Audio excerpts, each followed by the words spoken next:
धरती पर आकर बाबा, धरती पर आकर बाबा कमाल कर दिया।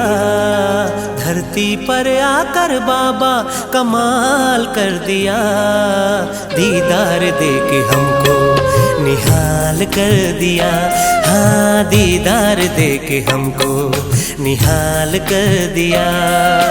धरती पर आकर बाबा कमाल कर दिया। धरती पर आकर बाबा कमाल कर दिया। दीदार देके हमको निहाल कर दिया। हाँ, दीदार देके हमको निहाल कर दिया। धरती पर आकर बाबा।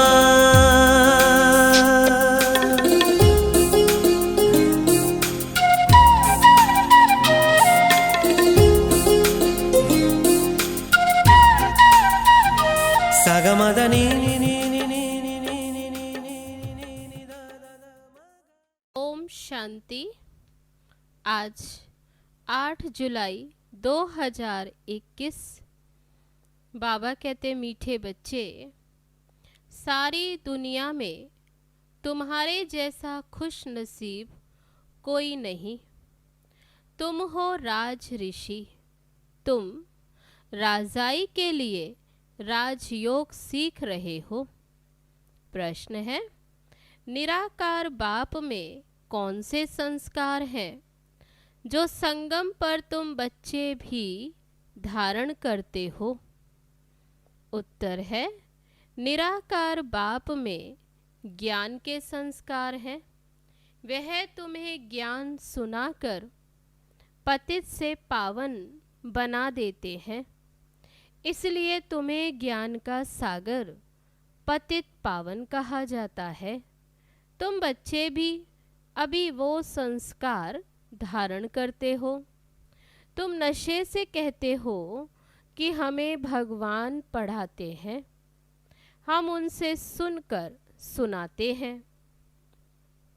गीत है, आखिर वह दिन आया आज जिस दिन का रास्ता तकते थे। ओम शांति। मीठे मीठे रूहानी बच्चों ने यह गीत सुना। ये महिमा किसकी है? एक बाप की। शिवाय नमः। ऊंचते ऊंच भगवान है ना। बच्चे जानते हैं वह हमारा बाप है। ऐसे नहीं कि हम सभी बाप हैं। गाया भी जाता, सारी दुनिया ब्रदरहुड है। सन्यासी अथवा विद्वानों के कहने अनुसार ईश्वर सर्वव्यापी कहने से जैसे कि फिर फादरहुड हो जाता। ब्रदर होने से बाप तो सिद्ध होता है। हम सब भाई हैं तो जरूर वह पिता है जिससे वर्षा लेना है। फादरहुड है तो फिर वर्षे की बात ही नहीं। बच्चे जानते हैं कि हम सभी आत्माओं का बाप एक है। उनको कहा ही जाता है वर्ल्ड गॉड फादर। वर्ल्ड में कौन है? सभी ब्रदर्स हैं, आत्माएं हैं। सबका गॉड फादर एक ही है। उस बाप की सभी प्रार्थना करते हैं। एक की ही बंदगी व पूजा होनी चाहिए। वह है सतो प्रधान पूजा। यह भी समझाया है ज्ञान, भक्ति और वैराग्य। बाप ज्ञान देते हैं सदगति के लिए। सदगति कहा जाता है मुक्ति धाम को। ये आत्मा को बुद्धि में धारण करना है। हमारा घर शांति धाम है। उसको मुक्ति धाम, निर्वाण धाम भी कहा जाता। सबसे अच्छा नाम है शांति धाम। यहाँ तो आर्गन्स होने के कारण आत्मा टॉकी में रहती है। बोलना पड़ता है। ये आवाज़ की दुनिया है। सूक्ष्म वतन में है मूवी। इशारे में बात होती है, वहाँ आवाज़ नहीं होती। तीनों लोकों को तुम जान गए हो। मूल वतन, सूक्ष्म वतन स्थूल वतन। बुद्धि में ये अच्छी रीति बैठा है। मनुष्य सृष्टि के लिए ही गाया जाता कि ये सृष्टि चक्र लगाती है। उसको कहा जाता है वर्ल्ड की हिस्ट्री ज्योग्राफी। मनुष्य ही तो उसको जानेंगे ना।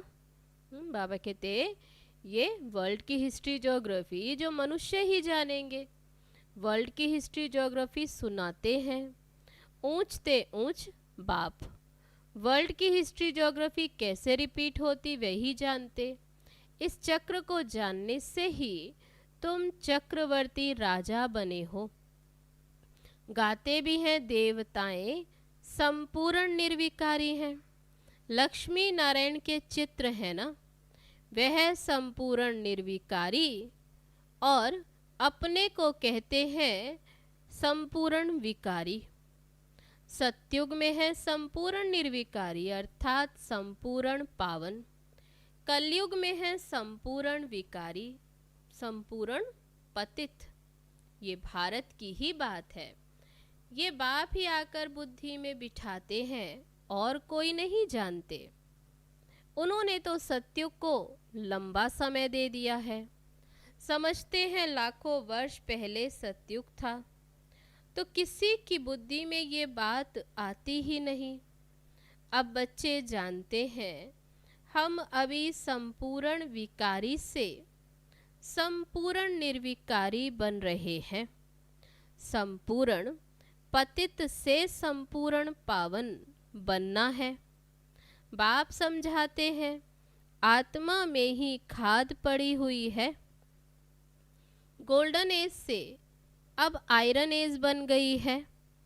ये आत्मा की भेंट की जाती है। ये अच्छी रीति समझना है। तुम बच्चे बहुत खुश नसीब हो। तुम्हारे जैसा खुश नसीब और कोई नहीं। अभी तुम राजयोग में बैठे हो। तुम राज ऋषि हो।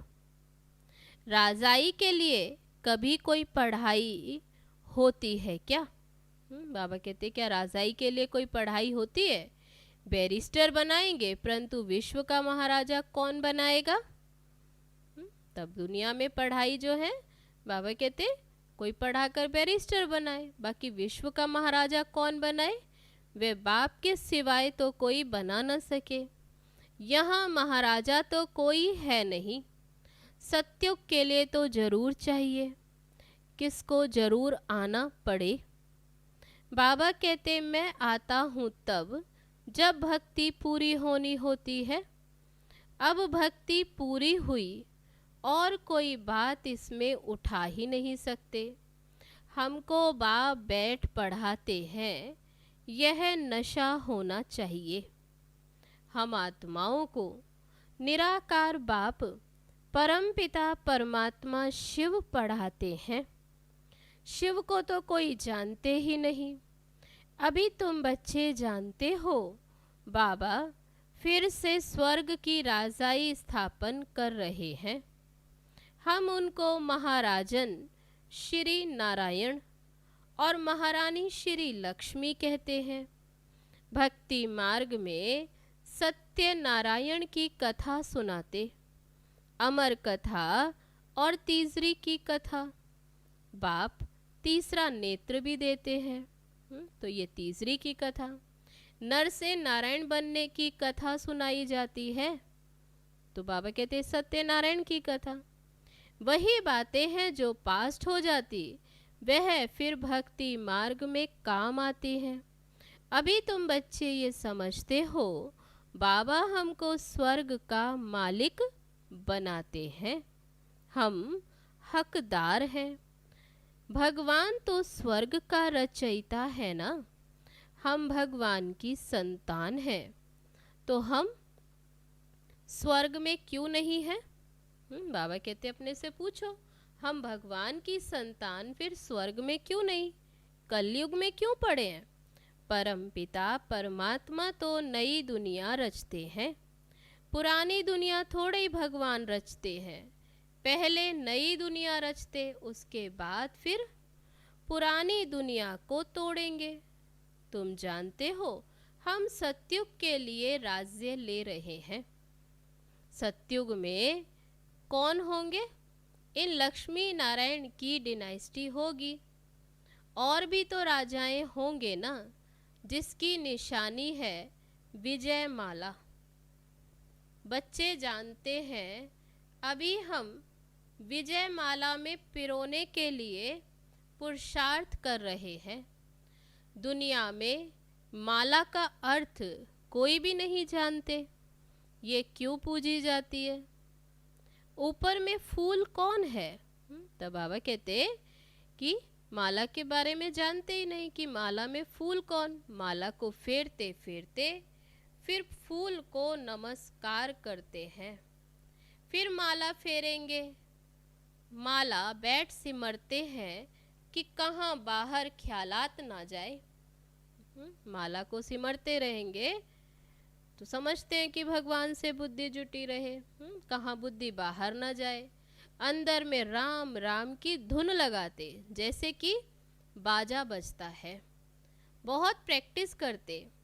ये सब है भक्ति मार्ग की बातें। हाँ, बहुत भक्ति करने वाले सिर्फ कोई विकर्म नहीं करेंगे। बहुत भक्ति करने वालों के लिए समझेंगे कि ये सत्यवादी होगा। मंदिर में माला रखी होगी, माला फेरते मुख से राम राम कहते रहेंगे। बहुत लोग समझते हैं भक्ति में पाप नहीं होगा। कहते हैं नौधा भक्ति से मनुष्य मुक्त हो जाते हैं, परंतु होता कुछ भी नहीं। ये तो एक नाटक है। उसमें सतो प्रधान, सतो रजो तमो में सबको आना ही है। बाकी कोई मुक्त हो जाए माना छुटकारा मिल जाए, बाबा कहते ऐसा तो होता नहीं। ये तो नाटक है जिसमें सबको आना है। वापस तो एक को भी नहीं जाना। जैसे ऊपर में जगह खाली हो जाती, वैसे यहाँ भी बहुत जगह खाली हो जाएगी। दिल्ली के आसपास मीठी नदियों पर राजधानी होती, समुद्र की तरफ नहीं होती। तो बाबा कहते समुद्र तो खारी पानी। तो बाबा कहते ये बॉम्बे आदि नहीं होंगे। वे तो पहले मच्छी मयानी थी, मछली फंसाने वाले वहाँ रहते थे। अभी तो समुद्र को देखो कितना सुखाया है, फिर भी मच्छी मयानी होगी। जैसे अब बाबा कहते फिर होगी ऐसे। सतयुग में तो ये बॉम्बे होती नहीं, वहाँ कोई पहाड़ियाँ आदि भी नहीं होती, कहाँ जाने की दरकार ही नहीं होती। यहाँ तो मनुष्य थकते हैं तो जाते हैं रेस्ट लेने के लिए। सतयुग में थकने करने की कोई प्रकार की तकलीफ नहीं होती। तुम स्वर्गवासी बन जाते हो, रिंचक भी तकलीफ नहीं होती। तो अब बच्चों को बाप की श्रीमत पर चलना है। बाबा कहते मीठे लाडले बच्चों, शरीर निर्वाह अर्थ धंधा आदि तो करना है। स्कूल में स्टूडेंट पढ़कर फिर घर में जाकर पढ़ते हैं, घर का कामकाज भी करते। ये भी ऐसे। इस पढ़ाई में तो तुमको कोई तकलीफ नहीं। उस पढ़ाई में तो कितनी सब्जेक्ट होती हैं। यहाँ तो एक पढ़ाई और एक ही पॉइंट है। क्या? तो बाबा कहते मन मना भव, एक ही पॉइंट, मन मना भव। इससे ही तुम्हारे सब पाप नाश होंगे। भगवानुवाच है ना। वे समझते हैं गीता भगवान ने द्वापर में सुनाई, परंतु द्वापर में सुनाकर क्या करेंगे? कृष्ण के चित्र में लिखत बहुत अच्छी है। ये लड़ाई तो एक निमित्त है। सब मरेंगे तब तो वापस मुक्ति जीवन मुक्ति में जाएंगे। सो भी सिर्फ लड़ाई में थोड़े ही मरेंगे, अनेक प्रकार की कैलेमिटीज होंगी। बच्चों को कोई दुख नहीं होना चाहिए। मनुष्यों का हार्ट फेल होता है तो उसमें कोई दुख नहीं होता, झट से मौत आ जाती। मौत तो हो ऐसा, बैठे बैठे हार्ट फेल हुआ खलास, जब तक डॉक्टर आए आत्मा निकल जाती। अब तो सबका मौत होना है। पिछाड़ी में न ये हॉस्पिटल न डॉक्टर रहेंगे, न क्रियाक्रम करने वाले रहेंगे, ये कुछ भी नहीं होगा, सबके प्राण तन से निकलेंगे। बाबा कहते हैं ऐसे सहज मूसलधार बरसात पड़ेगी, मौत में कोई देर थोड़ी लगेगी। कोशिश कर रहे हैं कि ऐसे बॉम्ब्स बनाए जो मनुष्य फट से मर जाएं। ऐसे ऐसे बॉम्ब्स बनाते रहते, बॉम्ब्स की इम्प्रूवमेंट करते रहते। ये भी सब ड्रामा में नूंद है। ड्रामा में बना बनाया खेल है, कल्प कल्प विनाश होता। सत्युग में तुमको यह ज्ञान रहेगा नहीं, बाप को ही आकर ज्ञान देना है।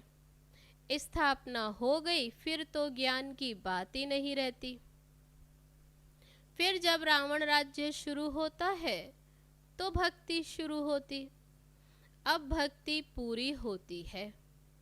अब तुमको योग बल से पावन बनना है। पावन बनने से ही सुख धाम शांति धाम में जा सकते हैं।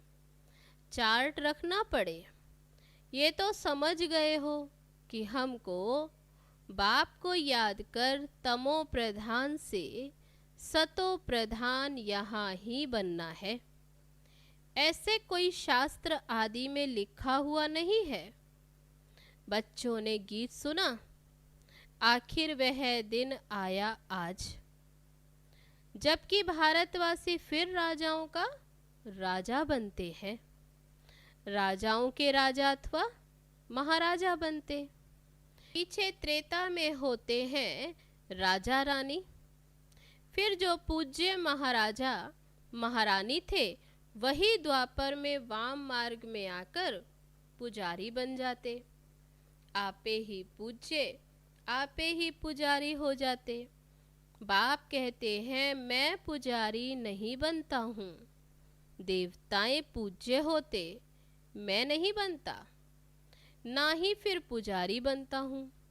तो बाबा कहते ना मैं पुजारी नहीं बनता। बाबा कहते भारतवासी देवी देवताओं के ही मंदिर बनाकर उनका पूजन करते। लक्ष्मी नारायण जो पहले पूज्य थे वही फिर भक्ति मार्ग में शिव बाबा के पुजारी बनते हैं। जिस शिव बाबा ने महाराजा महारानी बनाया उनके ही फिर मंदिर बनाकर पूजा करते हैं। विकारी भी कोई फट से नहीं बनते, एकदम थोड़े उतरते हैं। तो बाबा कहते आहिस्ते आहिस्ते गिरावट में आते, विकारी बनते। निशानी भी देवताओं की वाम मार्ग में दिखाते हैं। जो पूज्य लक्ष्मी नारायण थे वही फिर पुजारी बन जाते हैं। पहले पहले शिव का मंदिर बनाते। उस समय तो हीरों को कट कराए लिंग बनाते हैं पूजा के लिए। हीरे का शिवलिंग बनाते। ये किसी को भी पता नहीं है कि परमात्मा छोटी सी बिंदी है। ये तो तुम अभी समझते हो कि बड़ा रूप नहीं है, कोई ऐसा बड़ा लिंग जैसा बनाते, इतना बड़ा नहीं। मंदिर तो बहुत बनाएंगे, राजा को देख प्रजा भी ऐसे ही करेगी। पहले पहले शिव बाबा की पूजा होती। उनको कहा जाता अव्यभिचारी सतो प्रधान पूजा। फिर सतो रजो तमो में आते। तुम रजो तमो में आए हो तो नाम ही फिर हिंदू रख दिया। असुल में थे देवी देवताएं। बाबा कहते तुम असुल देवी देवता धर्म के हो, परंतु तुम बहुत पतित बन गए हो, इसलिए अपने को देवता कहला नहीं सकते हो, क्योंकि अपवित्र हो। हिंदू नाम तो बहुत देरी से रखते हैं। अभी ये तुम समझते हो हम 100 पूज्य थे। अभी संगम युग पर न पूज्य हैं न पुजारी हैं। तुम क्या करते हो? श्री मत पर पूज्य बन रहे हो, औरों को भी बना रहे हो। तुम हो ब्राह्मण, तुम्हारी आत्मा पवित्र होती जाती। पूरा पवित्र होंगे तो ये पुराना चोला छोड़ना पड़ेगा। बाप कहते हैं बिल्कुल सहज है। बूढ़ी माताओं को धारणा नहीं होती। बाप कहते ये तो समझते हो कि हम आत्मा हैं। आत्मा में ही अच्छे व बुरे संस्कार होते हैं। आत्मा ने जो कर्म किया वह दूसरे जन्म में भोगना होता है। बाप भी आत्माओं से बात करते। बाप कहते हैं हे बच्चे, आत्म अभिमानी बनो। निराकार शिव बाबा निराकारी आत्माओं को पढ़ाते हैं। निराकार बाबा में ज्ञान के संस्कार हैं। शरीर तो उनको है नहीं। शिव बाबा को अपना शरीर तो है नहीं, तो वह ज्ञान का सागर पतित पावन है, उनमें सब गुण हैं।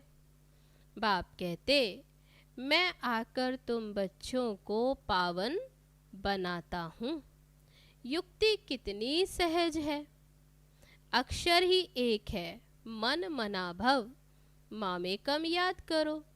याद से ही तुम्हारे विकर्म विनाश होंगे। यह भी तुम जानते हो। अभी हम ब्राह्मण हैं, फिर सूर्यवंशी, चंद्रवंशी, वैश्य, शूद्रवंशी बनेंगे। हम ही इस 84 के चक्र में आएंगे। ऊपर से नीचे उतरेंगे, फिर बाबा आएंगे। बाबा कहते ऐसे अभी तुम जानते हो कि हम ये 84 जन्मों का चक्र लगाते, ऊपर से नीचे उतरते, तब फिर बाबा आते हैं। बरोबर ये सृष्टि का चक्र फिरता रहता है। सृष्टि ये पुरानी होती है तो फिर से बाबा आते हैं नई बनाने। ये तो बुद्धि में बैठता है ना, ये चक्र बुद्धि में फिरना चाहिए। अब तुम स्वदर्शन चक्रधारी बनते हो, जिससे फिर जाकर चक्रवर्ती राजा बनेंगे। अच्छा, मीठे मीठे सिकी लदे बच्चों प्रति माता पिता बाप दादा का याद प्यार और गुड मॉर्निंग। रूहानी बाप की रूहानी बच्चों को नमस्ते। हम रूहानी बच्चों की रूहानी बाप दादा को नमस्ते नमस्ते। ओम शांति। अब है धारणा के लिए मुख्य सार। पहली पॉइंट, श्री मत पर पूज्य बनना है। आत्मा में जो बुरे संस्कार आ गए हैं उसे ज्ञान योग से समाप्त करना है। संपूर्ण निर्विकारी बनना है। दूसरी पॉइंट, शरीर निर्वाह अर्थ कर्म करते भी पढ़ाई पढ़नी और पढ़ानी है। योग बल से पावन बन राजाई पद लेना है। अब है आज का वरदान। गम की दुनिया सामने होते हुए भी बेगमपुर की बादशाही का अनुभव करने वाले अष्ट शक्ति स्वरूप भव। गम और बेगम की अभी ही नॉलेज है। गम की दुनिया सामने होते भी सदा बेगमपुर की बादशाही का अनुभव करना, यही अष्ट शक्ति स्वरूप कर्मेंद्रिय जीत बच्चों की निशानी है। अभी ही बाप द्वारा सर्व शक्तियों की प्राप्ति होती है, लेकिन अगर कोई न कोई संग दोष व कोई कर्मेंद्रियों के वशीभूत हो, अपनी शक्ति खो लेते हो, तो जो बेगमपुर का नशा व खुशी प्राप्त है वह स्वतः ही खो जाती है। बेगमपुर के बादशाह भी कंगाल बन जाते हैं। अब है आज का स्लोगन, दृढ़ता की शक्ति सदा साथ हो तो सफलता गले का हार है। अच्छा, ओम शांति।